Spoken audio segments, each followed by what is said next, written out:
As mentes daqueles que estão participando do Mastermind se tornam como imãs, atraindo ideias e estímulos da mais organizada e prática natureza.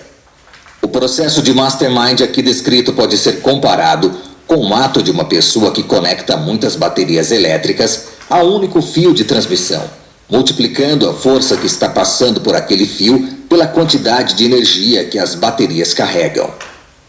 Cada mente, através do princípio da química mental, estimula todas as outras mentes do grupo até que a energia mental se torne tão grande que penetra e se conecta com a energia universal conhecida como éter, que por sua vez toca todos os átomos de matéria do universo. Todos os oradores já sentiram a influência da química da mente, por isso é fato bem conhecido que, assim que as mentes individuais de uma audiência entram em concordância com o orador, sintonizam-se a taxa de vibração da mente dele. Ocorre um notável aumento do entusiasmo em sua mente e ele frequentemente leva a oratória a um nível que surpreende a todos, inclusive a si próprio. Os primeiros 5 a 10 minutos de um discurso regular são dedicados ao que é conhecido como aquecimento. Por isso, entende-se o processo pela qual as mentes do locutor e da sua audiência estão se fundindo em um espírito de perfeita harmonia. Todo orador sabe o que acontece quando esse estado de perfeita harmonia falha sobre parte do seu público.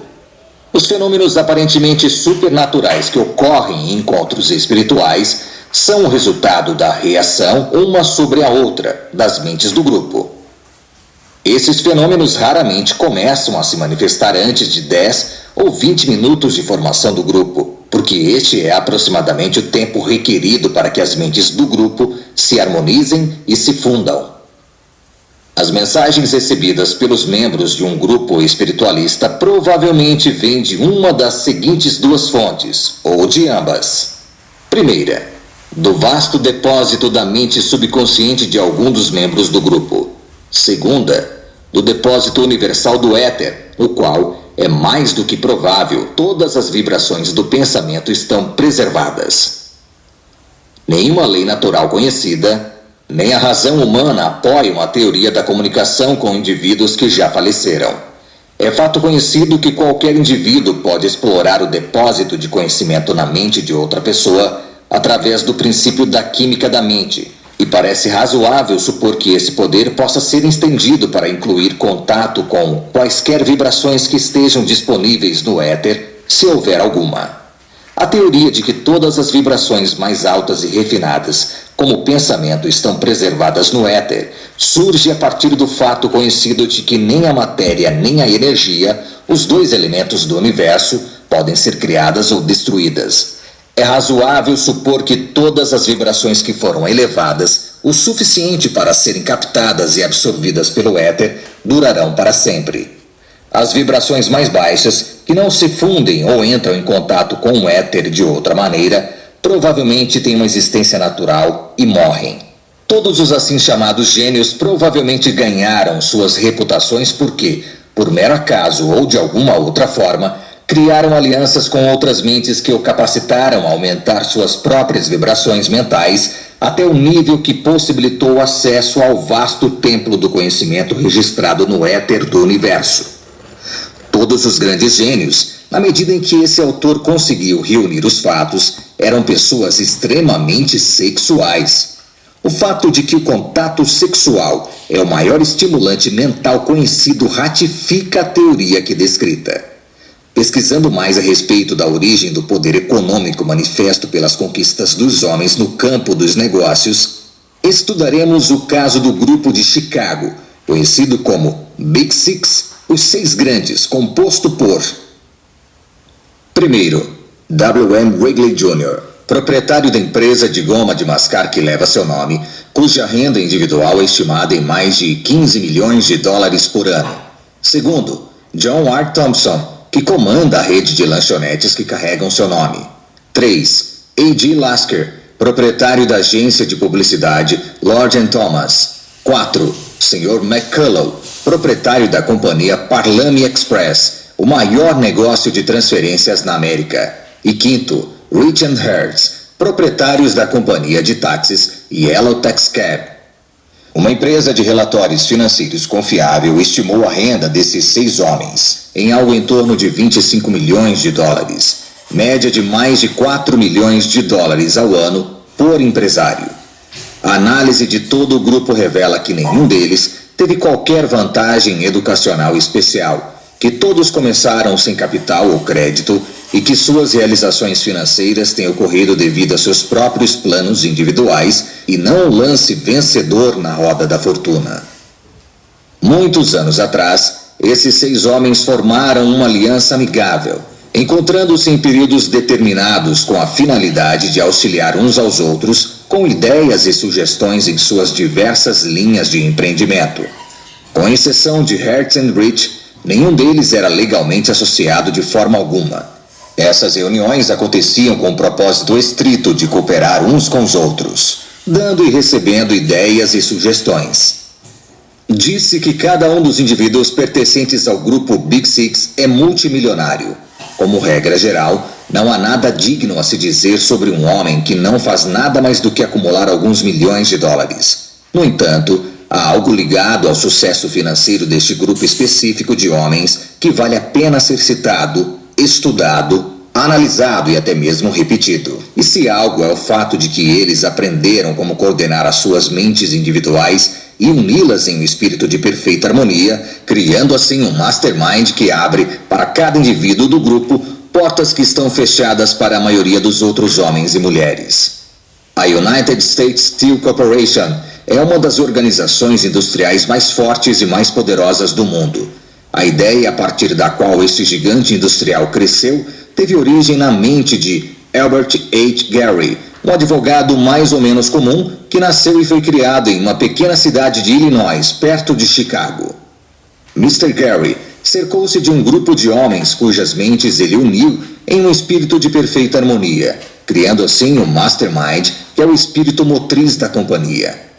Procure onde quiser e onde quer que você encontre um impressionante sucesso no mundo dos negócios, finanças, indústrias ou em qualquer das profissões, você pode ter certeza que por trás desse sucesso está um indivíduo que aplicou o princípio da química da mente através do qual o Mastermind foi criado.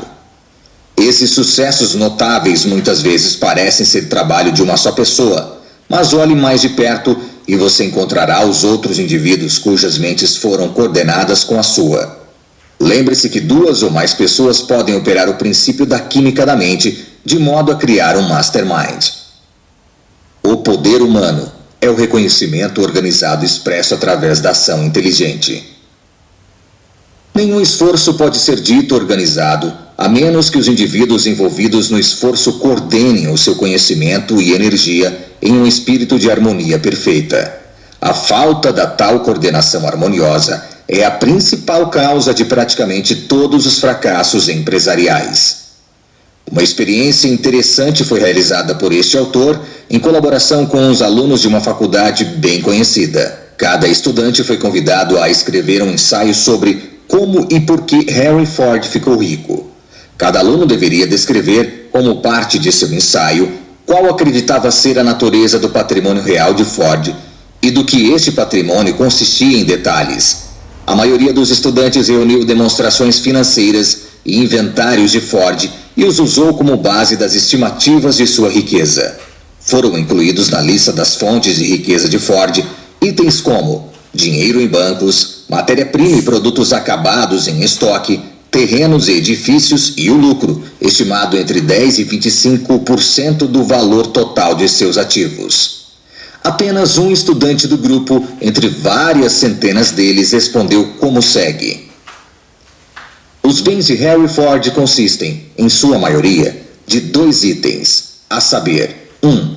Capital de giro, matérias-primas e produtos acabados. 2. O conhecimento adquirido com a experiência pelo próprio Henry Ford e através da cooperação de uma organização bem treinada que sabe como aplicar esse conhecimento para o melhor resultado do ponto de vista de Ford.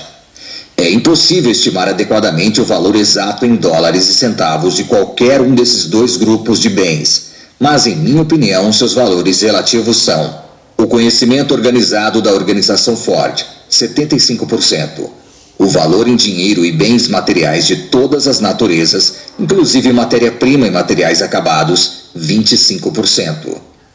Esse autor sustenta a opinião de que tal afirmação não foi elaborada pelo jovem homem que a assinou, mas sim com o auxílio de uma ou mais mentes muito analíticas e experientes. Indiscutivelmente, o maior bem que Henry Ford possui é o seu próprio cérebro.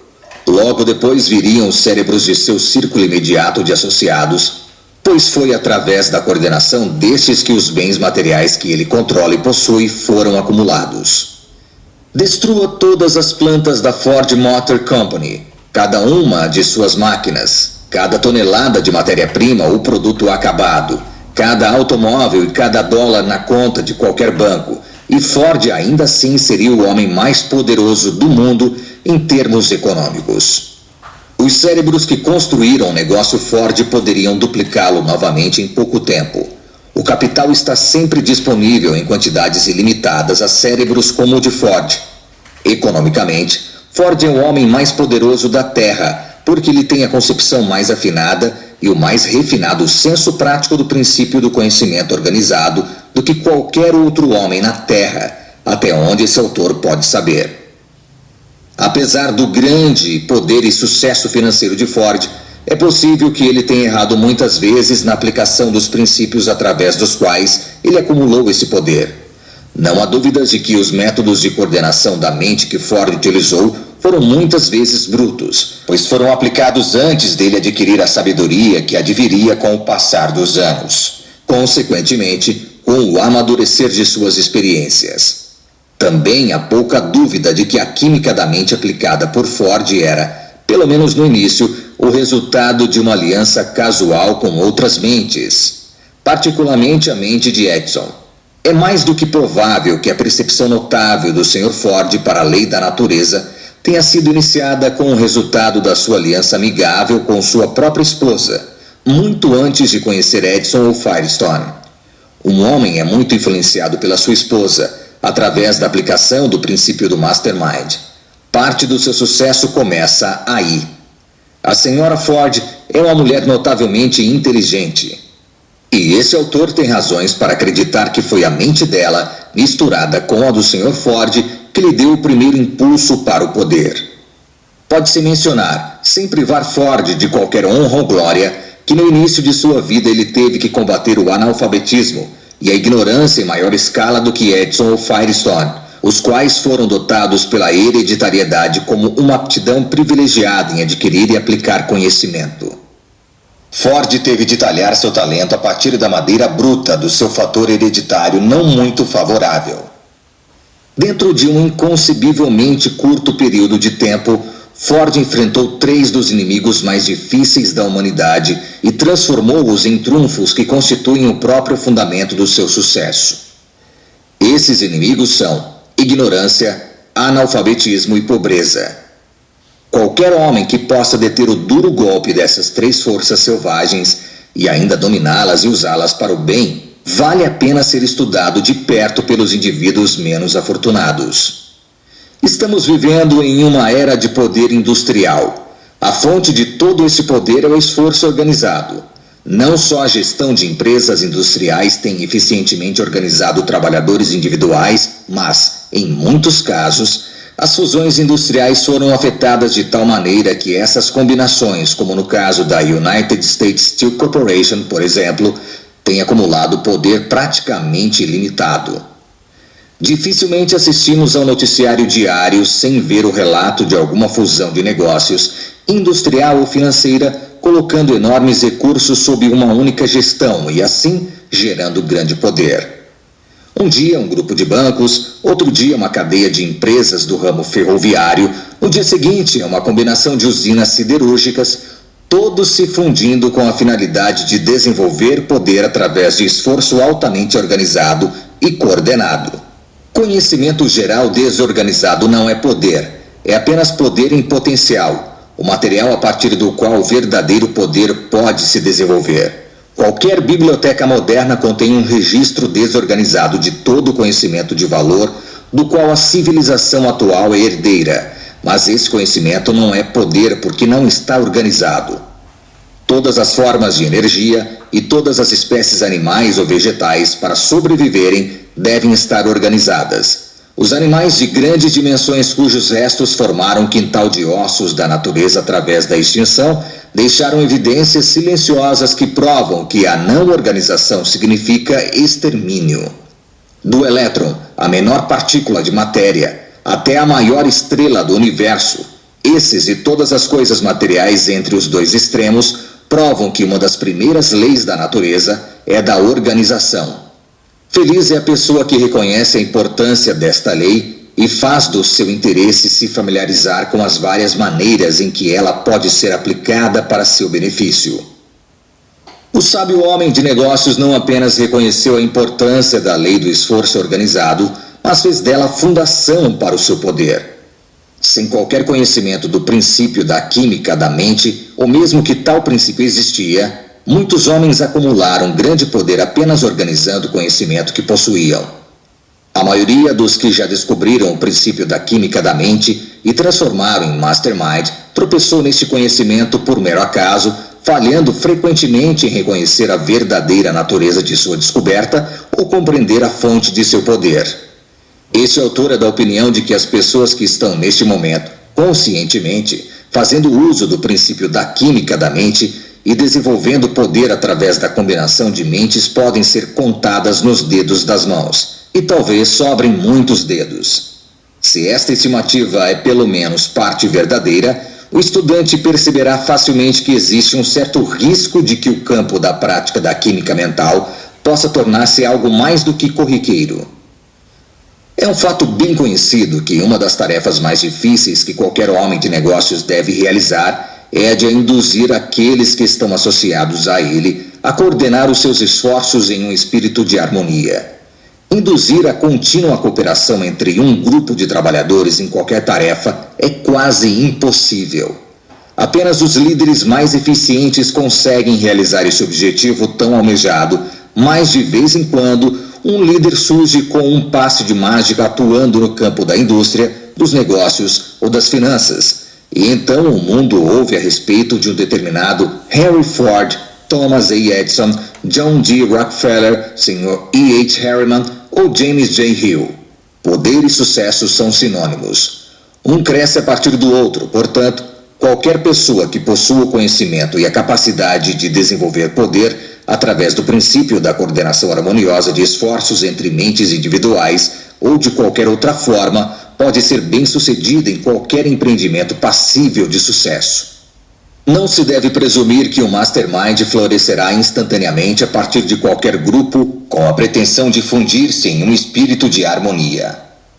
Harmonia, no real sentido da palavra, é tão raro em um grupo de pessoas tal qual o cristianismo genuíno entre aqueles que se declaram cristãos. A harmonia é o núcleo em torno do qual o estado de espírito conhecido como mastermind deve ser desenvolvido. Sem o elemento harmonia não pode haver mastermind, uma verdade que nunca é demais repetir.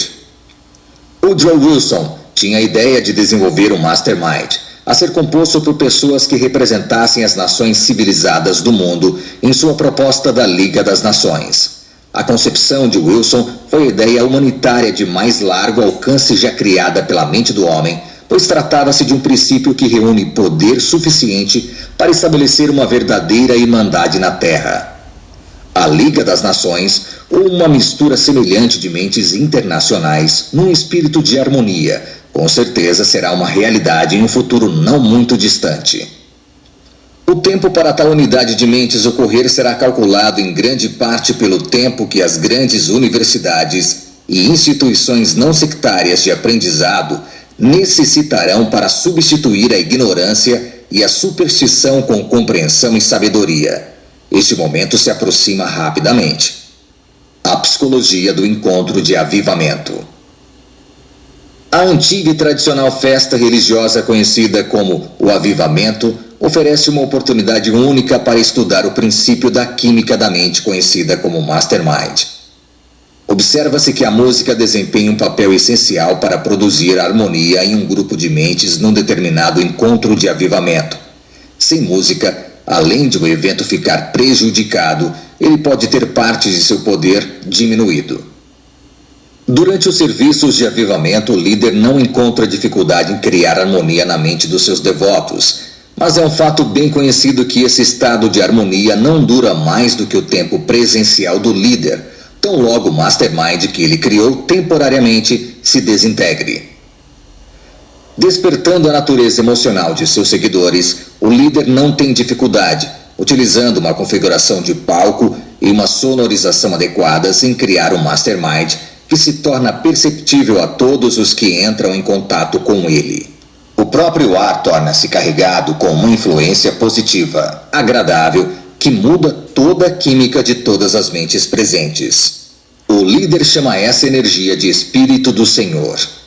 Este autor, através de experimentos realizados com um grupo de investidores científicos e leigos que desconheciam a natureza do experimento, criou o mesmo estado de espírito e no mesmo ambiente positivo, sem chamá-lo de Espírito do Senhor.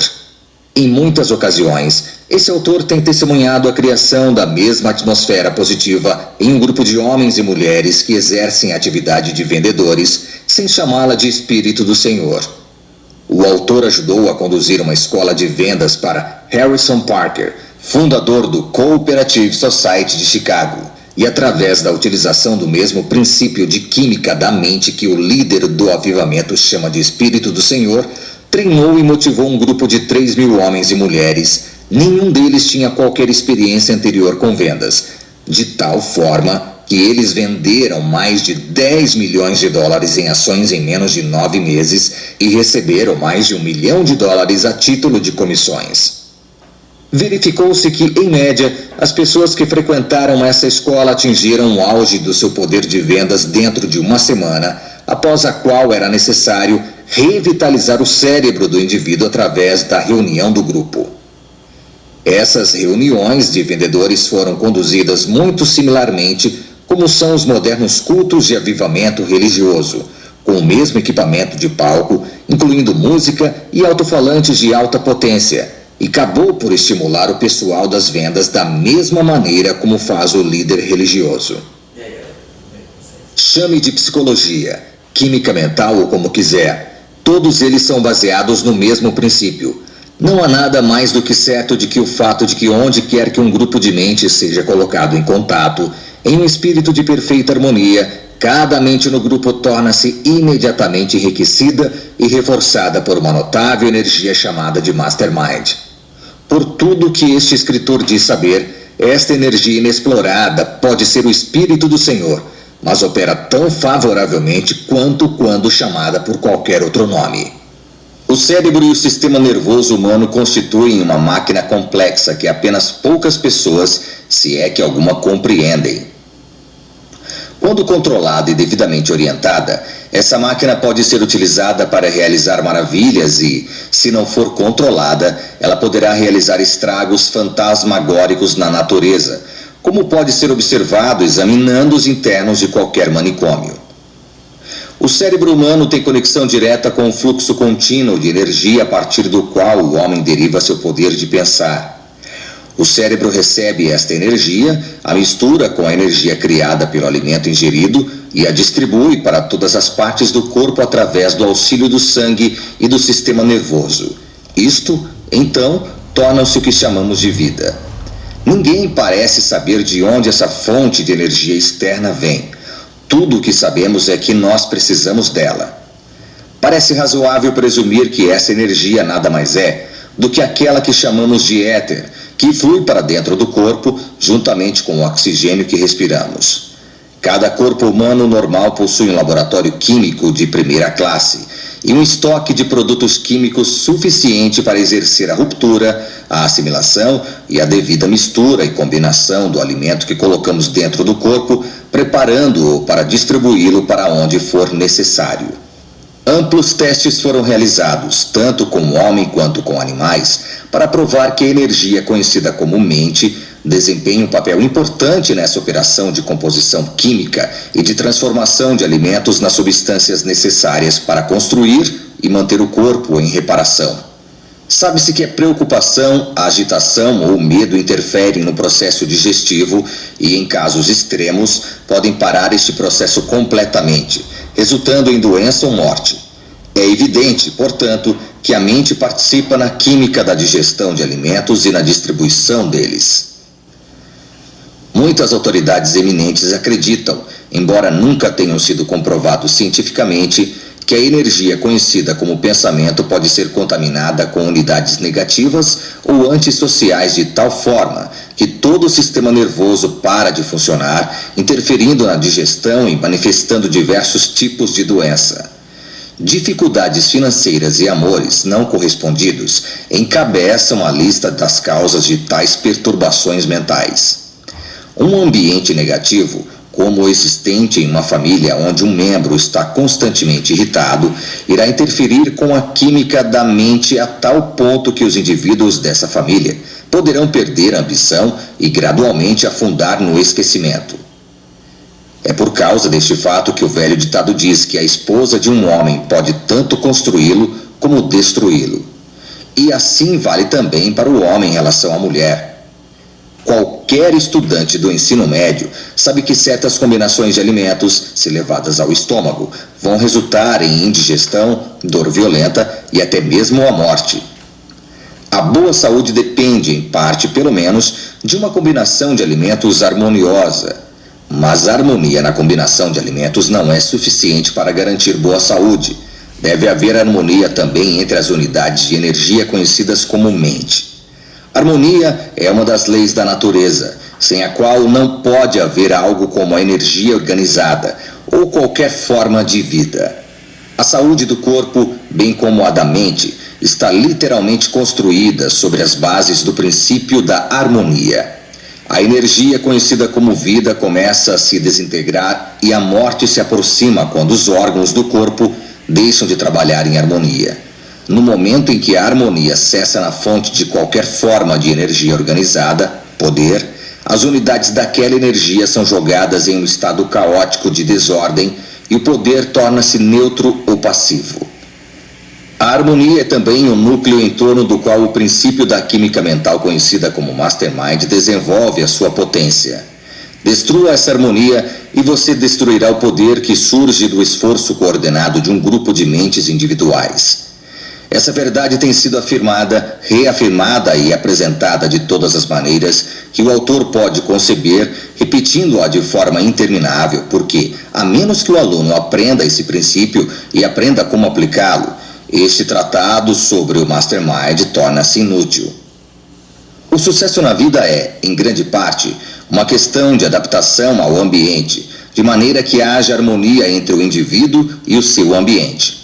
O palácio de um rei torna-se como um casebre de um camponês se a harmonia não emana de dentro de seus muros.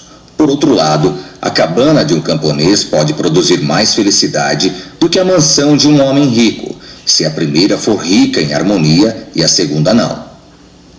Sem perfeita harmonia, a ciência da astronomia seria inútil, porque as estrelas e planetas iriam colidir uns com os outros e tudo estaria em estado de caos e desordem. Sem a lei da harmonia, não pode haver a organização do conhecimento. Alguém pode perguntar: para que serve o conhecimento organizado se não para a harmonia de fatos, verdades e leis naturais? No momento em que a discórdia começa a entrar pela porta da frente, a harmonia escapa pela porta dos fundos, seja em uma parceria de negócios ou no movimento ordenado dos planetas e estrelas do firmamento. Se o estudante está com a impressão de que o autor está colocando tensão excessiva sobre a importância da harmonia, convém lembrar que a falta de harmonia é a primeira e, muitas vezes, a única causa do fracasso. Não pode haver poesia, música ou oratória dignas de nota sem a presença da harmonia. Boa arquitetura é em grande parte uma questão de harmonia. Sem harmonia, uma casa não é senão uma massa de material de construção disforme. A gestão de negócios sólidos fundamenta sua existência na harmonia. Todo homem ou mulher bem vestidos são uma pintura viva e um exemplo de harmonia em movimento. Com todos esses exemplos cotidianos do importante papel que a harmonia desempenha na questão do mundo, Ou melhor, na operação de todo o universo, como poderia qualquer pessoa inteligente deixar a harmonia fora do seu objetivo definido de vida? O corpo humano é uma organização complexa de órgãos, glândulas, vasos sanguíneos, nervos, células cerebrais, músculos e etc. A energia mental que impulsiona a ação e coordena os esforços das partes componentes do corpo é também uma pluralidade de energias que estão sempre variando e intercalando-se.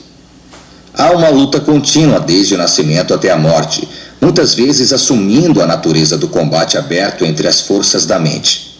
Por exemplo, a luta entre as forças e desejos motivacionais da mente humana ao longo da vida, que ocorre entre os impulsos do certo e do errado, é bem conhecida por todos. Todo ser humano possui pelo menos 2 poderes mentais ou personalidades distintas, e até 6 personalidades diferentes foram descobertas em uma pessoa. Uma das tarefas mais delicadas do homem é harmonizar essas forças mentais para que possam ser organizadas e dirigidas para a realização ordenada de um determinado objetivo. Sem este elemento de harmonia, nenhum indivíduo pode se tornar um pensador acurado. Não é de admirar que os líderes de grandes empresas comerciais e industriais, bem como aqueles em outros campos de atuação, achem tão difícil organizar grupos de pessoas que funcionem sem atrito na realização de um determinado objetivo. Cada ser humano individual possui forças que são difíceis de harmonizar dentro de si mesmo. Se a química da mente do indivíduo é a tal que as unidades da sua mente não podem ser facilmente harmonizadas, pense no quão difícil deve ser harmonizar um grupo de mentes para que elas funcionem como um mastermind.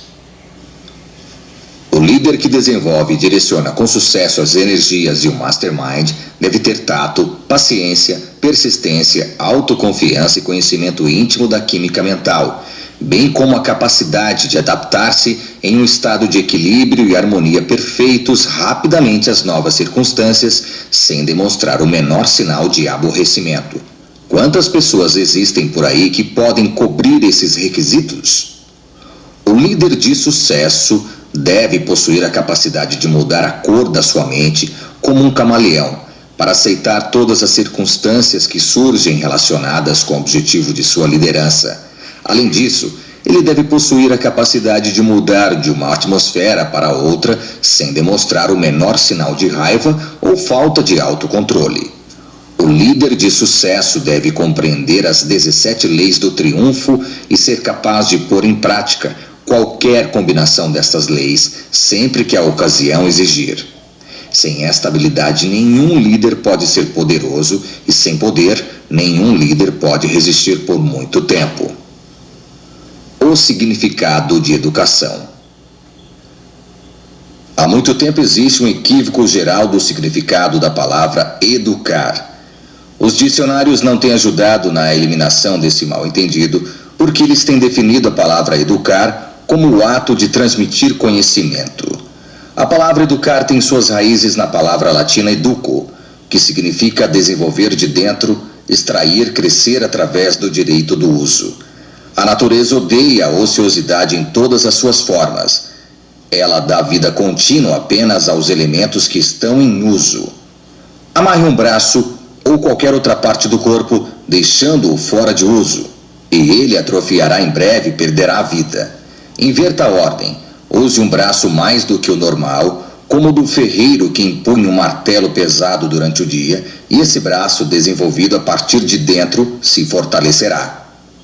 O poder cresce a partir do conhecimento organizado, mas lembre-se que cresce de dentro para fora, através da aplicação e do uso.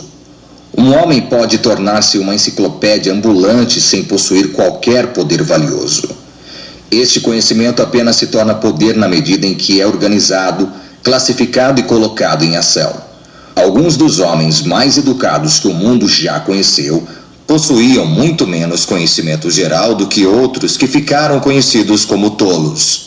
A diferença entre os dois é que o primeiro colocou o conhecimento que tinha em uso, enquanto o último não fez tal aplicação. Uma pessoa educada é aquela que sabe como adquirir tudo o que precisa para a conquista do seu objetivo principal na vida, sem violar os direitos dos seus semelhantes.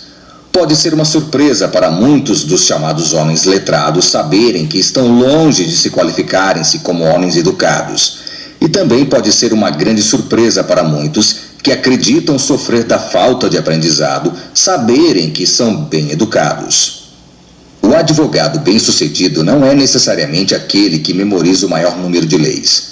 Pelo contrário, o advogado bem-sucedido é aquele que sabe onde encontrar uma lei, além de uma variedade de opiniões que a suportem e que sejam adequadas às necessidades imediatas de um determinado caso. Em outras palavras, o advogado bem-sucedido é aquele que sabe onde encontrar a lei que ele quer quando precisar. Este princípio aplica-se como igual força para os campos da indústria e dos negócios. Henry Ford teve pouca escolaridade elementar, mas ele é um dos mais educados homens no mundo, porque adquiriu a capacidade de combinar as leis naturais e as econômicas de tal maneira, para não falar das mentes dos homens, que ele tem poder para adquirir qualquer coisa de natureza material que desejar. Alguns anos atrás, durante a Primeira Guerra Mundial, o Sr. Ford entrou com uma ação contra o Chicago Tribune, alegando que o jornal havia publicado declarações caluniosas sobre ele, uma das quais foi a afirmação de que Ford seria um ignoramus, um pacifista ignorante, etc.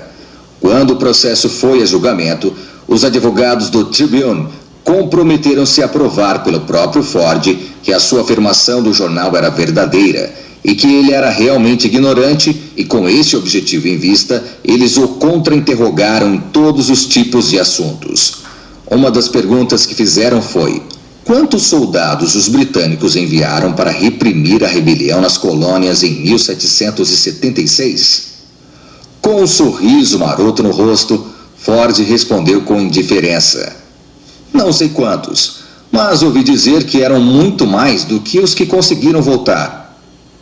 Gargalhadas do tribunal, do júri, dos espectadores e até mesmo do advogado frustrado que havia feito a pergunta. Essa linha de interrogatório continuou durante 1 hora ou mais e Ford permaneceu perfeitamente calmo enquanto isso. Por fim, ele havia permitido que os espertos advogados brincassem com ele até ele se cansar disso. E em resposta a uma pergunta particularmente ofensiva e insinuante, Ford levantou-se, apontou o dedo para o advogado questionador e respondeu: se eu realmente quisesse responder às perguntas tolas que acabaram de ser feitas, ou qualquer uma das outras que você tem feito, deixe-me lembrá-lo que eu tenho uma fileira de botões sobre a minha mesa e, ao pressionar o botão correto, eu poderia chamar homens que poderiam me dar a resposta correta para todas as perguntas que você fez e para muitas outras que você não tem inteligência suficiente para perguntar ou responder. Agora, você poderia gentilmente me dizer por que eu deveria encher a minha mente com um monte de detalhes inúteis a fim de responder a cada pergunta estúpida que alguém pode fazer, quando eu tenho homens capazes por todos os lados que podem me fornecer todos os dados que eu quiser quando eu chamar por eles? Essa resposta foi citada de memória, mas se refere substancialmente à resposta de Ford. Houve um silêncio na sala do tribunal. O queixo do advogado questionador caiu. Seus olhos se arregalaram. O juiz inclinou-se à frente e olhou na direção do Sr. Ford. Muitos do júri acordaram e olharam ao redor, como se tivessem ouvido uma explosão, que de fato ouviram. Um pastor proeminente, que estava presente na sala do tribunal na época, disse mais tarde que a cena lembrou do que deve ter ocorrido quando Jesus Cristo foi a julgamento perante Pôncio Pilatos, logo após ter dado a sua famosa resposta à pergunta de Pilatos: o que é a verdade? No vernáculo do dia, a resposta de Ford atingiu o questionador em cheio. Até o momento daquela resposta, o advogado havia desfrutado de uma diversão considerável que ele acreditava ser às custas de Ford, exibindo habilmente sua amostra de conhecimentos gerais e comparando-o com a que deduziu ser a ignorância de Ford em muitos acontecimentos e temas. Mas aquela resposta acabou de vez com a diversão do advogado. Ela também provou mais uma vez para todos os que tinham inteligência para aceitar a prova que a verdadeira educação significa o desenvolvimento da mente e não apenas o recolhimento e a classificação do conhecimento. Ford provavelmente não poderia ter citado as capitais de todos os estados dos Estados Unidos, mas ele poderia ter, e de fato tinha, o capital com o qual podia fazer muita coisa acontecer dentro de cada estado da União. Educação, não nos esqueçamos disso, consiste do poder com o qual alguém pode obter tudo o que é necessário sem violar os direitos dos seus semelhantes. Ford se encaixa dentro dessa definição pela razão que o autor tentou deixar clara ao mencionar o incidente anterior relacionado com a simples filosofia de Ford. Há muitos homens estudados que, teoricamente, poderiam facilmente confundir Ford com um labirinto de perguntas que ele não poderia responder pessoalmente. Mas Ford poderia travar uma batalha no campo industrial ou financeiro que iria exterminar esses mesmos homens e todas as suas sabedorias e conhecimentos abstratos. Ford provavelmente não poderia entrar em um laboratório e separar os componentes da água em seus átomos de hidrogênio e oxigênio e então recombinar esses átomos em sua forma original. Mas ele sabia como se cercar de químicos que podiam fazer isso quando ele quisesse.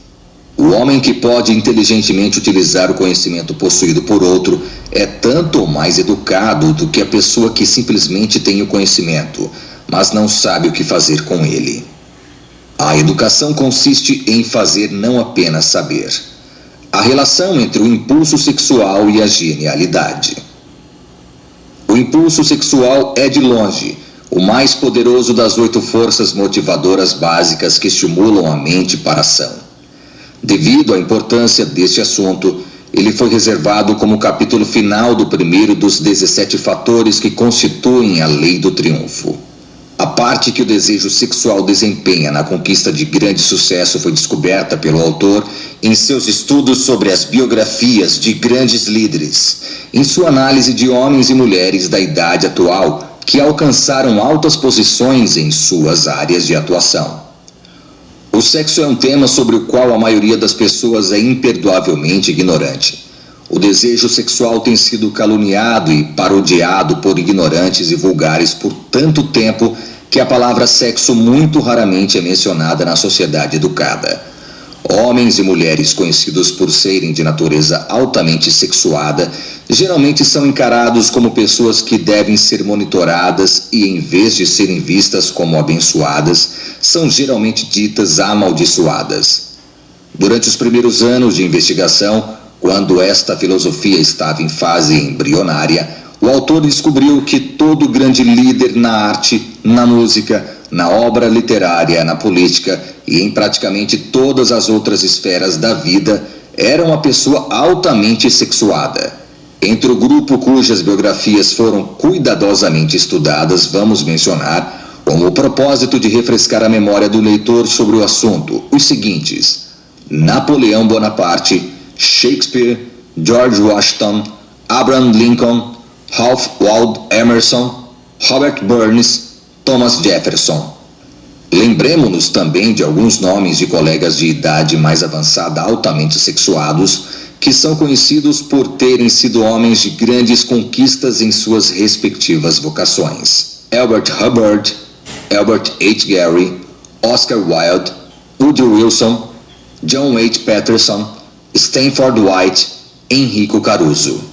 Por razões éticas, não seria apropriado mencionar os nomes dos homens ainda vivos, mas o leitor pode facilmente encontrar esses nomes fazendo um inventário de todos os homens que desfrutam a reputação de uma grande liderança em seus respectivos campos de atuação. O desejo sexual é a forma de emoção humana mais elevada e refinada.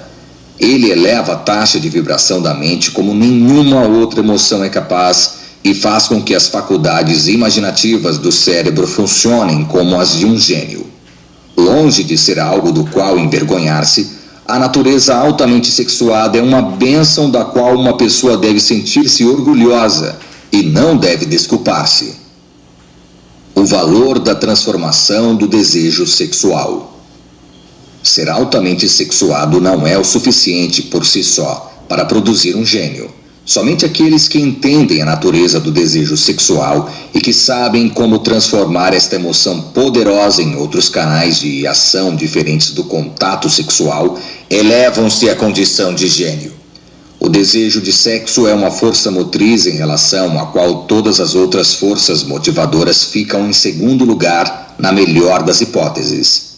A mente que foi despertada pelo desejo sexual intenso torna-se receptiva ao impulso de ideias que surgem de fontes externas através do que normalmente chamamos de inspiração. É crença deste autor, não sem consideráveis evidências para apoiá-la, que todas as ditas revelações de qualquer natureza, da religião à arte, são induzidas pelo intenso desejo de contato sexual. Todas as pessoas chamadas magnéticas são altamente sexuadas. As pessoas que são brilhantes, encantadoras, versáteis e bem-sucedidas são geralmente altamente sexuadas. Prove isso a si mesmo, analisando aqueles que você sabe que são altamente sexuados. Destrua a capacidade de ter forte desejo sexual e você terá removido tudo que é poderoso em um ser humano. Se você quiser a prova disso, observe o que acontece com um vigoroso garanhão ou qualquer outro animal do sexo masculino, como um touro ou um porco depois de ter sido castrado. No momento em que o desejo sexual é destruído em qualquer animal, do homem até as mais baixas formas de vida animal, a capacidade de dominar a ação é destruída com ele. Esta é uma afirmação biológica conhecida demais para ser questionada. Além disso, é um fato significativo e importante. A energia sexual tem valor terapêutico. É um fato bem conhecido pelos cientistas, embora não seja de conhecimento geral do leigo, que o contato sexual tem um valor terapêutico que não é encontrado em nenhuma outra emoção humana. No entanto, esse fato pode ser facilmente verificado até mesmo pelo estudo mais casual do assunto, observando o estado físico do corpo após o contato sexual entre duas pessoas que têm afinidade. Que mente é tão vulgar e ignorante para não ter observado que, após o contato sexual entre duas pessoas que estão adequadamente equilibradas ou acasaladas, o corpo físico torna-se relaxado e calmo. O relaxamento induzido desta forma proporciona ao sistema nervoso uma oportunidade mais favorável para equilibrar e distribuir a energia nervosa do corpo para todos os órgãos. Energia nervosa adequadamente distribuída é a força que mantém um corpo saudável. Além disso, a energia nervosa adequadamente distribuída através do relaxamento é o agente que elimina a causa de todas as doenças físicas. Esses fatos citados resumidamente não são meras opiniões do autor desta filosofia. Eles foram recolhidos através de 25 anos de pesquisa cuidadosa com a colaboração de alguns dos mais eminentes cientistas conhecidos pelas gerações do passado e do presente.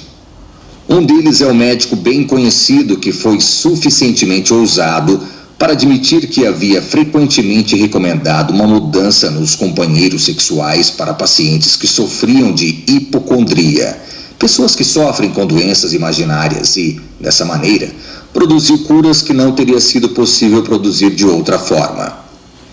Esse médico foi ainda mais longe ao prever que não faltava muito tempo para que essa forma de terapia fosse mais geralmente estendida e utilizada.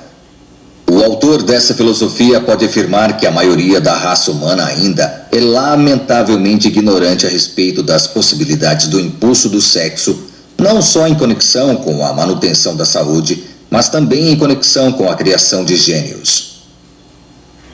Pareceu bastante significativo para este autor quando ele fez a descoberta de que praticamente todo grande líder a quem ele teve o privilégio de estudar de perto era um homem cujas conquistas foram, em grande parte, inspiradas por uma mulher. Em muitos casos, a mulher, no caso, é uma pequena e modesta esposa de quem o público mal ouviu falar. Em alguns casos, a fonte de inspiração foi a outra.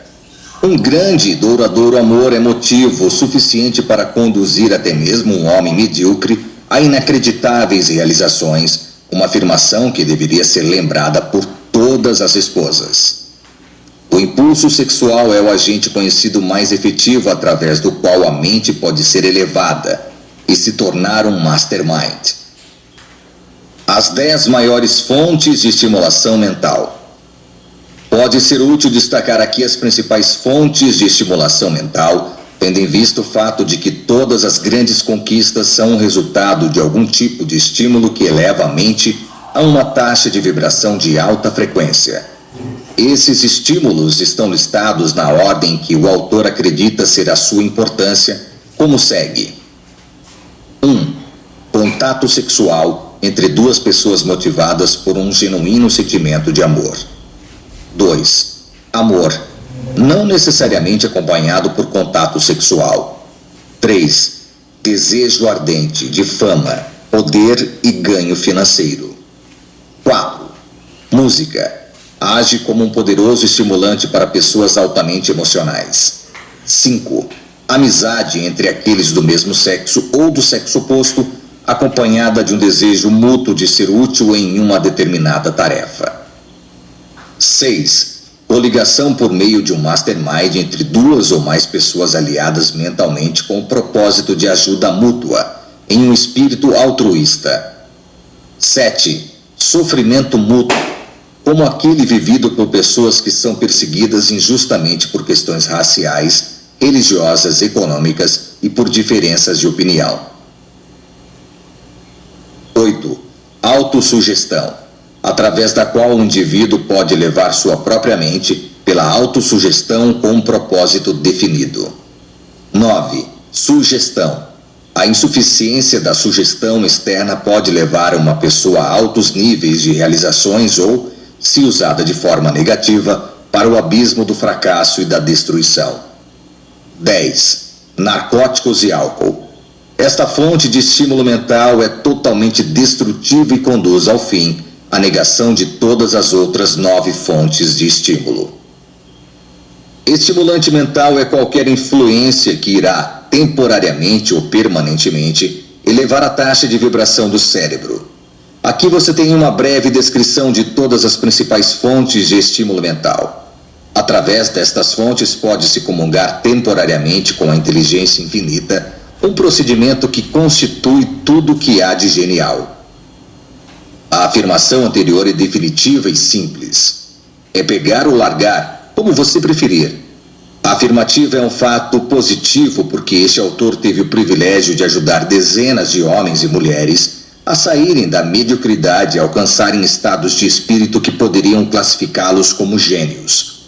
Alguns foram capazes de permanecer nesse estado exaltado, enquanto outros recaíram ao seu estado antigo, temporário ou permanentemente. O autor entrevista pessoalmente e analisa uma média de 12 homens e mulheres todos os dias com o propósito de ajudá-los a descobrir a fonte mais adequada de estímulo mental e a saída resultante dessa estimulação mais rentável para os seus talentos. Em muitas dezenas de ocasiões, o autor teve a experiência de ver um cliente inventar algo útil ou criar um plano original de prestação de serviços de bem no meio da análise. Nem 2 horas anteriores à escrita dessas linhas, um cliente cujo nome é H. Gandelak veio com sua esposa para análise, e antes que tivessem se passado 30 minutos, o Sr. Gandelak concebeu uma ideia para um novo estilo de bloco intertravado, adequado para a construção de vias públicas que pode ser útil em todo o país, sem falar na fortuna que pode gerar para ele. Talvez fosse mais correto dizer que nós três, ele, sua esposa e eu, concebemos a ideia simultaneamente. Falta de autocontrole. O uso de álcool e narcóticos como estimulantes mentais é condenado sem exceção, uma vez que eles eventualmente destroem a potência de funcionamento normal do cérebro. Embora seja verdade que alguns dos maiores gênios literários do passado tenham usado o álcool como estimulante, com algum tipo de sucesso temporário, é igualmente verdade que tal uso geralmente torna-se um excesso que os destrói. Edgar Allan Poe e Robert Burns utilizavam o álcool como estimulante da mente, com efeitos reveladores, mas ambos foram destruídos pelo uso excessivo desse tipo de estimulante.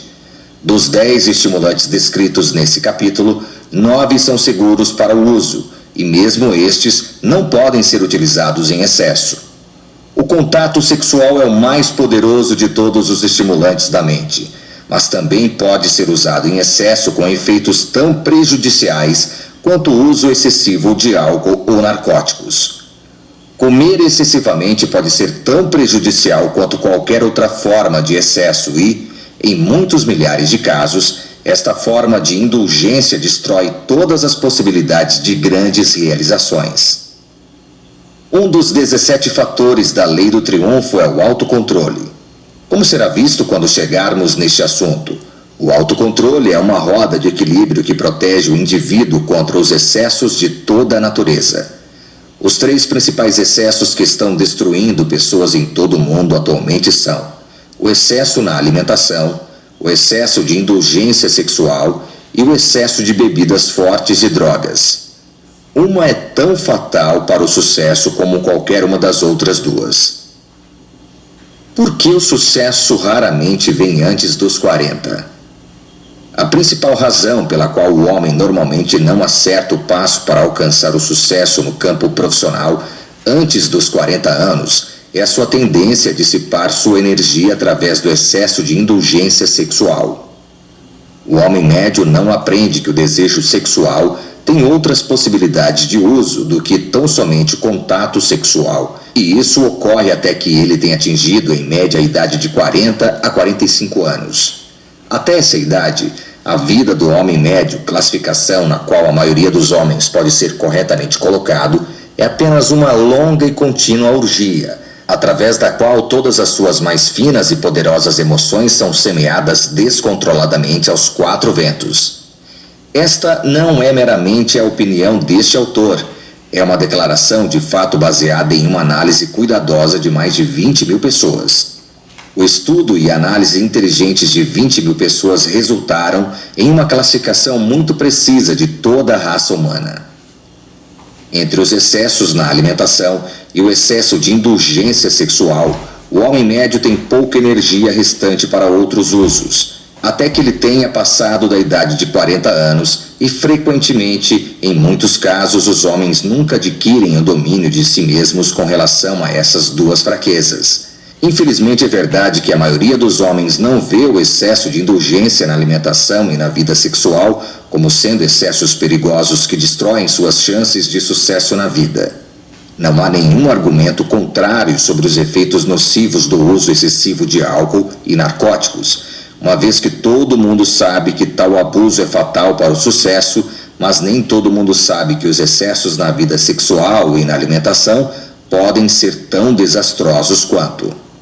O desejo de contato sexual é o mais forte, mais poderoso e mais impulsionador de todos os desejos humanos, e por isso mesmo pode ser aproveitado e transformado em outros canais que não o do contato sexual, de maneira que levará uma pessoa ao status de gênio. Por outro lado, este impulso poderoso, se não for controlado e assim transformado, pode levar o homem a um nível inferior ao de um animal comum. Para encerrar esse capítulo, o autor gostaria de responder para aqueles que questionam se o abuso do estímulo sexual pode ser prejudicial para os homens e mulheres jovens.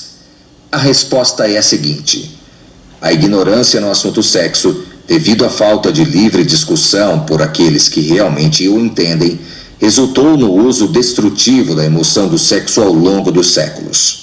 Além disso, se alguém sentir que esta breve referência pode prejudicar a moral dos jovens desta geração, lembre esta pessoa que a maioria dos jovens obtém a sua educação sexual a partir de fontes menos louváveis do que um livro dessa natureza. E essa educação é geralmente acompanhada de interpretações do poder do sexo que de maneira alguma relacionam os temas sexo e genialidade ou sequer sugerem que possa existir essa possibilidade, como a da transmutação da energia sexual em arte e obras literárias da mais louvável ordem, liderança empresarial e uma infinidade de outras formas de serviço úteis e construtivas. Esta é uma era de discussão franca dos grandes mistérios da vida, entre os quais o sexo pode ser corretamente classificado. Por fim, o desejo de sexo é de natureza biológica e não pode ser suprimido por meio do silêncio. Na verdade, a emoção do sexo sexual é a melhor de todas as emoções humanas, e a relação sexual é a mais bela de todas as relações. Por quê, então, propagar a ideia de que o relacionamento sexual é algo feio e vulgar, tentando encobrir o assunto no escuro com o texto do silêncio? Por falta de espaço, o tema Mastermind deve terminar aqui. Passamos para a discussão sobre o segundo dos 17 fatores da Lei do Triunfo, lamentando que esta falta de espaço nos impeça de discutir os restantes 16 temas tão extensivamente como fizemos com o Mastermind.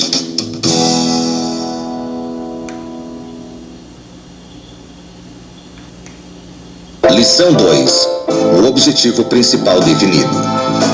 Para ser bem-sucedido em qualquer tipo de tarefa, você deve ter uma meta definida para atingir. Você deve ter planos definidos para alcançar esse objetivo.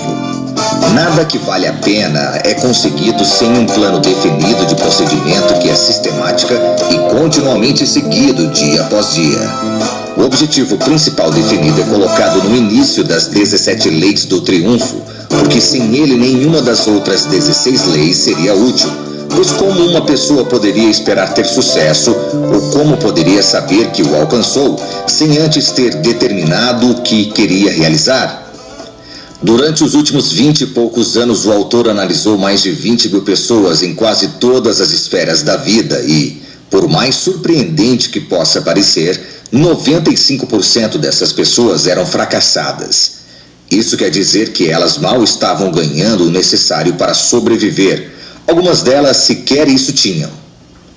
Os outros 5% eram bem-sucedidas, ou seja, estavam ganhando o suficiente para todas as suas necessidades e reservando algo em prol da independência financeira ideal. O ponto importante sobre essa descoberta foi que os 5% bem-sucedidos tinham um objetivo principal definido e também um plano para atingi-lo.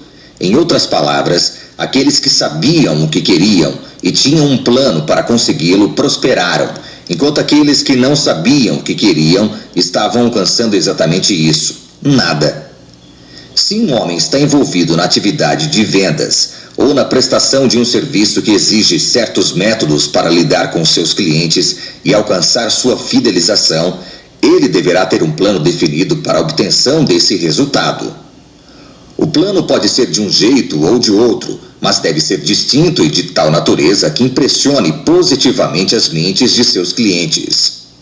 Qualquer um pode entregar a mercadoria para aqueles que vêm voluntariamente e pedem por ela, mas nem todo mundo desenvolveu a arte de entregar aquele algo a mais que fará com que o cliente retorne. É aqui que a necessidade de um objetivo definido e um plano definido para alcançá-lo entram. Nos últimos anos, os postos de gasolina se tornaram tão numerosos que podem ser encontrados em praticamente todas as esquinas, por assim dizer. A gasolina, o diesel e outros combustíveis vendidos na maioria dessas estações de serviço são bons, havendo pouca diferença entre a qualidade recebida em uma estação ou em outra. Apesar disso, no entanto, existem motoristas que desviarão quilômetros do seu caminho ou retardarão o abastecimento de seu veículo até o último minuto com o objetivo de abastecer em sua estação de serviço favorita. Agora, a questão que surge é: o que faz com que essas pessoas façam isso? E a resposta: os clientes preferem as estações de serviço onde são atendidos por pessoas que os acolhem. O que se entende por pessoas que os acolhem? Significa que poucos gerentes de postos de gasolina criaram planos definidos para o recebimento dos motoristas de tal maneira que eles voltem novamente. Gasolina e diesel bons, por si só, não podem competir com um gerente do posto de abastecimento que assume o compromisso de conhecer as pessoas e atendê-las de acordo com suas peculiaridades e suas características. Um gerente que observa os pneus de cada automóvel que acessa o posto e, quando vê um pneu que precisa ser inflado, oferece o serviço prontamente. Se o para-brisas estiver com poeira ou sujo, ele limpa com um pano molhado.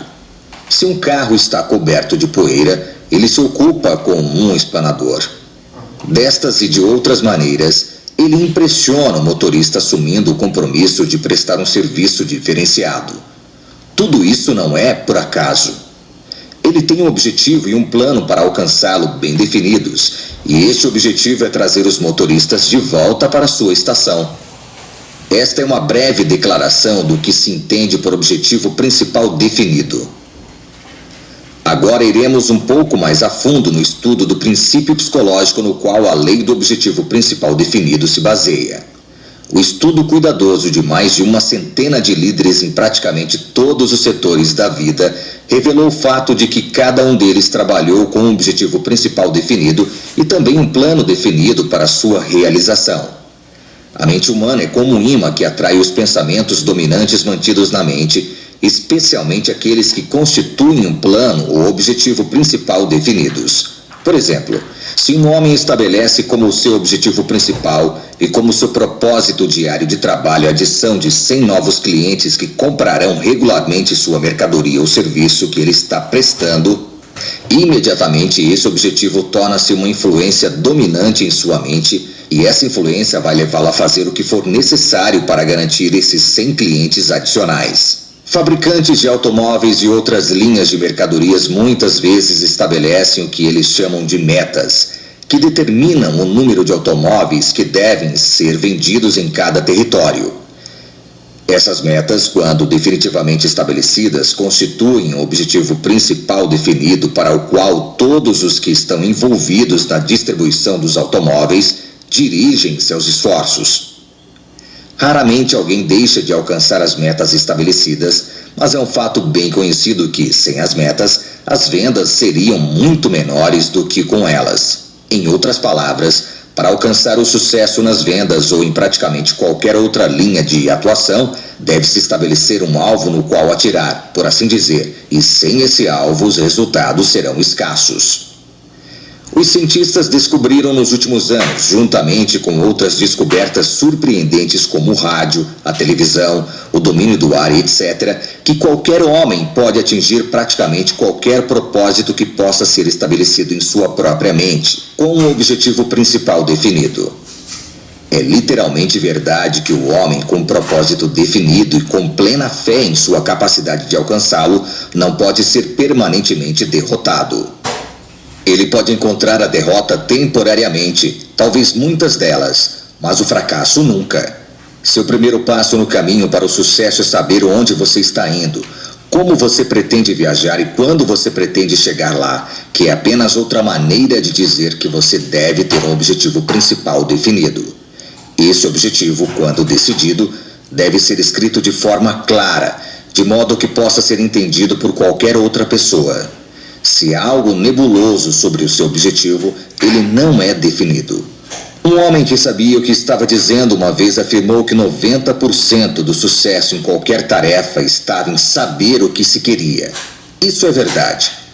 No momento em que você escreve uma declaração do seu objetivo principal, sua ação fixa uma imagem desse objetivo em sua mente subconsciente e, através de um processo que até mesmo os cientistas mais esclarecidos ainda não descobriram, a natureza faz com que sua mente subconsciente utilize esse objetivo principal como um projeto para o qual a maioria dos seus pensamentos, ideias e esforços serão direcionados com o propósito de alcançá-lo. Esta é uma estranha, abstrata verdade, algo que não pode ser pesado nem medido, mas é uma verdade mesmo assim. Você verá mais dos mistérios desta lei quando chegar à lei da imaginação mais adiante e também quando alcançar algumas das outras leis.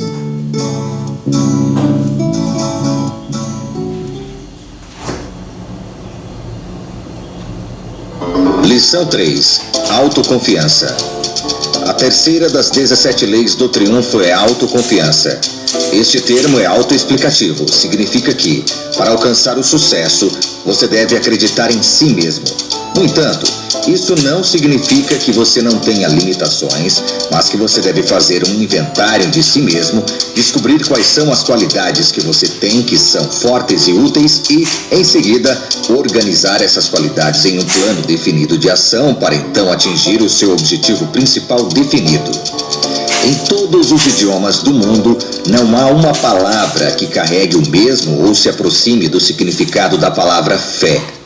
Se é que existem milagres, eles são realizados apenas com o auxílio de uma fé extraordinária. A mente descrente não é uma mente criativa. Pesquise onde quiser, você não encontrará um único registro de grande realização em qualquer linha de atuação que não tenha sido concebida na imaginação e trazida para a realidade por meio da fé. Para ter sucesso, você deve ter fé na sua própria capacidade de realizar qualquer coisa que você condicione sua mente a realizar. Além disso, você deve cultivar o hábito da fé naqueles que estão associados a você, estejam eles em posição de autoridade sobre você ou você sobre eles. A razão psicológica para isso será coberta completamente na lei da cooperação mais adiante. Céticos não são construtores. Se Colombo não tivesse autoconfiança e fé em seu próprio julgamento, a parte mais rica e gloriosa desta terra poderia nunca ter sido descoberta, e estas linhas poderiam nunca ter sido escritas. Se George Washington e seus compatriotas históricos de 1776 não tivessem autoconfiança, as tropas de Cornwallis teriam vencido e os Estados Unidos da América hoje seriam governados de uma pequena ilha situada a quase 5.000 quilômetros de distância a leste. O objetivo principal definido é o ponto de partida de toda realização notável, mas a autoconfiança é a força invisível que persuade, conduz ou orienta você dia após dia até que o objetivo torne-se realidade. Sem autoconfiança, as realizações do homem nunca teriam passado do estágio de objetivo, e meros objetivos, por si só, não valem nada. Muitas pessoas têm objetivos vagos, mas não chegam a lugar algum porque lhes falta autoconfiança para criar planos definidos para alcançar esses objetivos. O medo é o principal inimigo da autoconfiança. Cada pessoa vem ao mundo amaldiçoada em certa medida, com 6 medos básicos, os quais devem ser dominados para que uma pessoa possa desenvolver autoconfiança suficiente para alcançar um sucesso extraordinário. Os 6 medos básicos são: 1. O medo da crítica. 2. Medo da doença. 3. Medo da pobreza. 4. Medo da velhice. 5. Medo de perder o amor de alguém. 6. Medo da morte. O espaço não permitirá uma longa descrição de onde e como esses 6 medos surgiram. Essencialmente, eles foram adquiridos na primeira infância, através do ensino, da narração de histórias de fantasmas, de discussões sobre o fogo do inferno e de muitas outras mentiras. O medo da crítica é colocado no topo da lista porque talvez seja o mais comum e um dos mais destrutivos. O conhecimento do medo básico da crítica rende centenas de milhões de dólares para os fabricantes de vestuário a cada ano e custa a mesma quantidade às pessoas tímidas, porque a maioria das pessoas não tem a personalidade ou a coragem de usar roupas da temporada passada. Até certo ponto, o medo básico da crítica também é empregado pelos fabricantes de automóveis que mudam os modelos a cada temporada, já que muitos homens não querem dirigir um carro cujas linhas e aparência geral são de uma temporada ou mais atrás. Antes que você possa desenvolver autoconfiança suficiente para superar os obstáculos que se interpõem entre você e o sucesso, você deve fazer um inventário de si mesmo e descobrir quantos desses 6 medos básicos estão em seu caminho. Poucos dias de estudo, pensamento e reflexão facilmente permitirão que você identifique qual ou quais deles estão entre você e sua própria autoconfiança.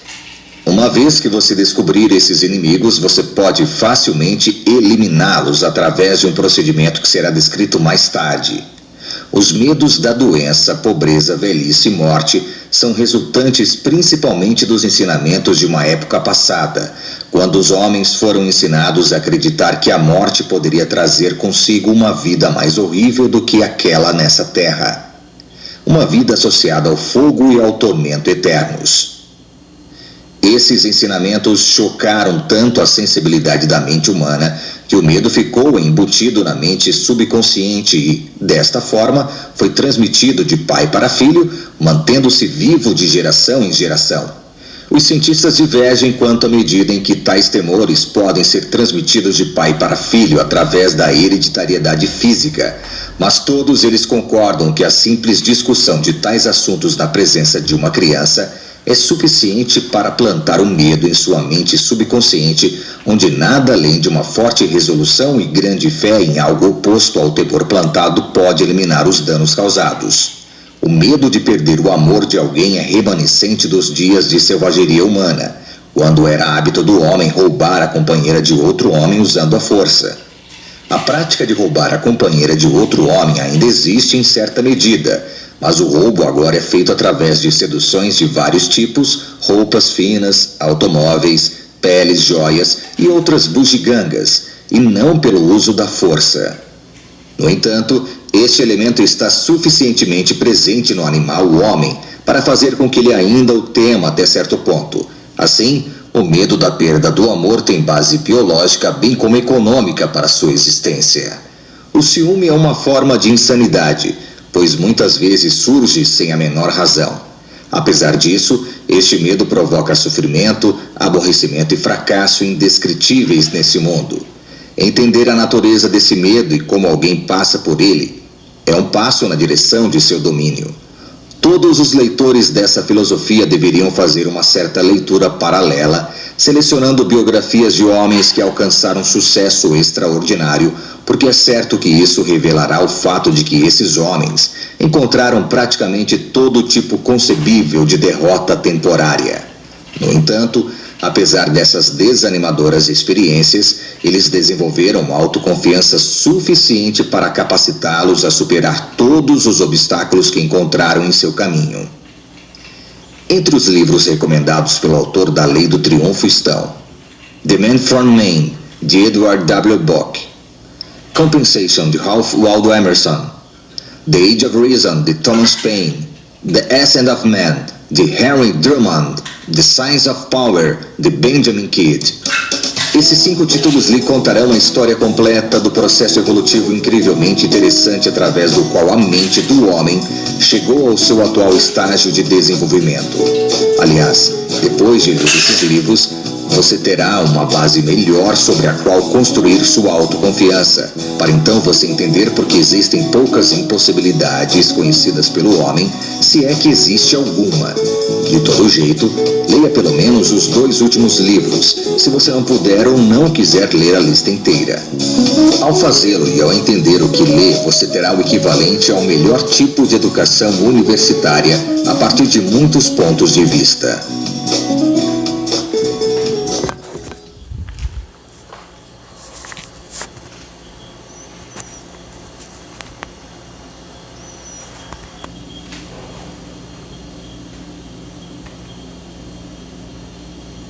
Lição 4. O hábito de economizar. É uma confissão embaraçosa, mas é verdade, que uma pessoa assolada pela pobreza é menos do que o pó da terra quando estamos falando da obtenção de sucesso notável. Talvez seja verdade que dinheiro não é sucesso, mas a menos que você o tenha ou possa comandar o seu uso, você não vai chegar muito longe, não importa qual seja o seu objetivo principal definido. Da maneira como os negócios são conduzidos hoje e como a civilização está, o dinheiro é absolutamente essencial para o sucesso e não existe uma fórmula conhecida para a independência financeira, mas se sabe que ela está ligada, de uma forma ou de outra, à economia sistemática. O montante economizado de semana em semana ou de mês em mês não é tão importante quanto o fato da economia ser regular e sistemática. Isso é verdade porque o hábito de poupar acrescenta algo às outras qualidades essenciais para o sucesso que não pode ser obtido de outra maneira. É impossível que uma pessoa possa desenvolver a maior autoconfiança possível sem a proteção e a independência que pertencem àqueles que têm economizado e estão economizando dinheiro. O fato de ter poupança em forma de dinheiro ou capital dá à pessoa que o tem uma autoconfiança e uma fé quase que impossíveis de serem obtidas de outra forma. Sem dinheiro, uma pessoa está à mercê de qualquer outra que pretenda explorá-la ou saqueá-la. Se um homem que não economiza e não tem dinheiro oferece seus serviços a outro, ele terá que aceitar o que o comprador oferecer, não uma alternativa. Se a oportunidade de lucrar de alguma forma aparece, não é de nenhum proveito para o homem que não tem dinheiro nem crédito e deve-se manter em mente que o crédito geralmente é baseado na quantidade de dinheiro que se tem ou no seu equivalente. Quando a filosofia da Lei do Triunfo foi criada, o hábito de economizar não foi incluído como uma das 17 leis. resultando em milhares de pessoas que experimentaram essa filosofia, tendo reconhecido que ela os levou quase até a obtenção do seu objetivo, para então acabar com as suas esperanças. Durante anos, o autor do curso e criador da filosofia procuraram a razão pela qual ela não alcançava a sua finalidade. Através de muitos anos de experimentação e de investigação, foi finalmente descoberto que faltava uma lei, e era a lei do hábito de economizar. Quando esta lei foi adicionada, os estudantes da filosofia da lei do triunfo começaram a prosperar sem exceção e agora, apenas 3 anos desde que a descoberta foi feita, milhares de pessoas têm usado a filosofia para a obtenção do sucesso e sequer um único caso de fracasso foi relatado. A sua renda é de pouca importância se você não economizar sistematicamente uma parte dela. $10.000 de renda anual não é melhor do que $2.000, a menos que uma parte seja salva. De fato, uma renda anual de $10.000 pode ser muito pior para um homem do que seria uma renda anual de $2.000, se toda a quantia fosse dissipada, pois o ato de dissipação pode comprometer a saúde e destruir as chances de sucesso de outras maneiras. Milhões de pessoas leram histórias de grandes escritores sobre as estupendas realizações e grande riqueza de Henry Ford, mas é seguro afirmar que nenhuma dessas pessoas se deu ao trabalho de pensar o suficiente para determinar o real fundamento do sucesso de Ford. Através de um teste feito pelo autor da Lei do Triunfo, 500 pessoas receberam um esboço dos 12 fundamentos que foram amplamente responsáveis pelo sucesso de Ford. Nesse esboço foi destacado que o montante de dinheiro recebido a cada ano a partir da varredura do chão e da retirada do lixo das fábricas da Ford chegava a cerca de $600.000. Nenhuma das 500 pessoas deu qualquer importância a este fato. Nenhuma sequer descobriu, ou se descobriu, não fez menção alguma, o fato de que Ford sempre foi um poupador sistemático de recursos. O hábito de gastar é altamente desenvolvido na maioria dos americanos, mas sabemos pouco sobre o mais importante hábito da economia. Woolworth construiu o arranha-céu mais alto do mundo e acumulou uma fortuna de mais de $100 milhões guardando as moedas de 10 centavos que milhões de americanos jogavam fora. O hábito de gastar dinheiro é uma mania para a maioria das pessoas, e este hábito os mantém trabalhando constantemente todos os dias de suas vidas. Testes mostraram, de forma conclusiva, que a maioria dos homens de negócios não colocará seus recursos ou mesmo as posições de responsabilidade nas mãos daqueles que não têm o hábito de poupar dinheiro. O hábito de economizar é o melhor tipo de recomendação para qualquer homem, não importa que posição ele possa ter ou queira vir a ter. O falecido James J. Hill, que tinha autoridade para falar sobre o assunto, disse que existe uma regra com a qual qualquer homem pode testar a si mesmo e determinar com antecedência se ele teria ou não sucesso na vida, e que esta regra era: ele deve ter desenvolvido o hábito de guardar dinheiro sistematicamente. Lição 5. Iniciativa e liderança. Todas as pessoas podem ser classificadas em 2 categorias diferentes, a dos líderes e a dos seguidores. Não é frequente os seguidores alcançarem um notável sucesso, porém eles nunca o alcançam sem antes deixarem de ser seguidores para tornarem-se líderes. Há uma noção equivocada sendo transmitida ao mundo por uma certa classe de pessoas no sentido de que um homem é pago por aquilo que ele sabe. Isto é apenas parcialmente verdadeiro e, como todas as outras meias-verdades, ela causa mais danos do que uma completa mentira. A verdade é que um homem é pago não só por aquilo que ele sabe, mas mais particularmente por aquilo que ele faz com o que sabe, ou aquilo que ele delega a outros para fazer. Sem iniciativa, nenhum homem alcançará o sucesso, não importa o que ele possa considerar sucesso, porque ele não fará nada além do seu trabalho normal e corriqueiro, como quase todos os homens são obrigados a fazer a fim de ter um lugar para dormir, algo para comer e roupas para vestir. Essas 3 necessidades podem ser supridas de um certo tipo sem o auxílio da iniciativa e da liderança, mas a partir do momento em que um homem convence a sua mente a adquirir mais do que as necessidades básicas da vida, ele deve cultivar os hábitos da iniciativa e da liderança ou ficará imobilizado. O primeiro passo essencial no desenvolvimento da iniciativa e da liderança é formar o hábito de tomar decisões rápidas e firmes. Todas as pessoas bem-sucedidas têm uma certa quantidade de decisões a tomar. O homem que oscila entre duas ou mais mal amadurecidas e vagas noções do que ele quer fazer, geralmente acaba não fazendo nada. Houve muita conversa sobre a construção do Canal do Panamá por muitas gerações, mas o trabalho real de construir o canal nunca foi muito além da fase de conversa, até que o falecido Theodore Roosevelt tornou-se presidente dos Estados Unidos. Com a firmeza de decisão que foi a base de suas realizações e a verdadeira fundação de sua reputação como líder, Roosevelt tomou iniciativa, elaborou um projeto de lei para o Congresso aprovar, forneceu dinheiro e passou a trabalhar com um espírito de autoconfiança, além de um objetivo definido e um plano definido para sua realização. E pronto! O tão falado Canal do Panamá tornou-se uma esplêndida realidade. Não é suficiente ter um objetivo principal definido e um plano definido para sua realização.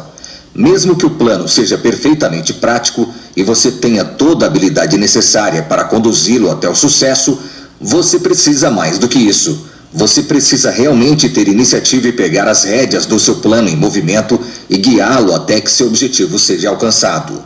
Estude aqueles que você sabe serem fracassados. Você vai encontrá-los por todos os lados e observe que, sem uma única exceção, eles não têm firmeza de decisão mesmo em questões de importância menor. Essas pessoas geralmente falam demais, mas são de fraco desempenho. Ações, não palavras, deve ser o lema do homem que tem a intenção de ter sucesso na vida. Não importa qual a sua vocação ou qual o seu objetivo principal definido. A falta de decisão muitas vezes resultou em insanidade. Nada é tão ruim ou terrível uma vez que se tomou a decisão de enfrentar as consequências. Essa verdade foi demonstrada de forma bastante eficaz por um homem que foi condenado à morte na cadeira elétrica. Quando perguntado como se sentia sabendo que estaria morto em meia hora, ele respondeu: "Bem, isso não me incomoda em nada. Eu me convenci que teria que ir em algum momento. E ele poderia tanto ser agora como alguns anos mais tarde, porque a minha vida não tem sido nada mais do que um triste fracasso e uma fonte constante de problemas. Apenas pense, em breve estará tudo acabado." O homem, na verdade, estava aliviado porque as responsabilidades da vida a qual ele havia sido submetido, que o haviam levado a um final tão indigno, estavam prestes a cessar. Líderes proeminentes e bem-sucedidos são sempre pessoas que tomam decisões rapidamente. Ainda assim, não deve-se assumir que decisões rápidas são sempre aconselháveis. Há circunstâncias que exigem deliberação, o estudo dos fatos relacionados com a decisão a tomar-se e etc. No entanto, após recolher e organizar todos os fatos disponíveis, não há desculpa para adiar a decisão. E a pessoa que tem o hábito de tal adiantamento não se tornará um líder eficaz até que preencha essa lacuna. Júlio César tinha muita vontade de vencer o exército de outro país, mas ele hesitou porque não tinha certeza da lealdade de seu próprio exército. Então ele formulou um plano que asseguraria essa lealdade. Carregou seus soldados em barcos até as margens do seu inimigo, descarregou os soldados e os instrumentos de guerra e, em seguida, deu ordens para que queimassem todos os barcos. Virando para os seus generais, ele disse: "Agora é vencer ou morrer. Nós não temos escolha. Contem aos seus homens e deixem que eles saibam que é a vida dos nossos inimigos ou a nossa." Eles foram para a batalha e venceram porque todos os seus soldados haviam tomado a decisão de ganhar. Grant disse: "Lutaremos ao longo destas linhas por todo o verão, se for preciso." E apesar de suas deficiências, ele tomou essa decisão e venceu. Quando questionado por um de seus marinheiros sobre o que ele faria se eles não vissem sinais de terra no dia seguinte, Colombo respondeu: "Se não virmos nenhuma terra amanhã, continuaremos navegando." Ele também tinha um objetivo principal definido, um plano definido para sua realização e havia tomado a decisão de não voltar atrás. É um fato conhecido que muitos homens não conseguem fazer o seu melhor até que eles estejam realmente com as costas contra a parede, sob o estresse da necessidade mais urgente. O perigo iminente permitirá que um homem desenvolva coragem sobre-humana e forças tanto do corpo quanto da mente muito desproporcionais em relação àquelas normalmente utilizadas. Napoleão, quando surpreendido pelo inimigo, tendo descoberto que havia um fosso profundo camuflado logo à frente da linha de marcha de suas tropas, deu ordem para sua cavalaria avançar. Ele esperou até que os cadáveres de homens e cavalos enchessem o fosso e, em seguida, marchou com seus soldados em frente e acabou com o inimigo. Isso exigiu decisão mais do que isso. Exigiu uma decisão instantânea. 1 minuto de hesitação e ele teria sido rodeado pelo inimigo e capturado. Ele fez o inesperado, o impossível e venceu. No campo das vendas, quase todos os vendedores conhecem a desculpa estereotipada. Vou refletir sobre isto e voltarei mais tarde. O que na realidade significa: eu desejo comprar, mas me falta coragem de chegar a uma decisão definitiva e responder francamente. Sendo um líder e compreendendo o valor da iniciativa, o verdadeiro vendedor não aceita essa desculpa como resposta. O verdadeiro vendedor começa imediatamente a auxiliar o potencial comprador no processo de refletir sobre isto. E em pouco tempo, o trabalho está concluído e a venda realizada.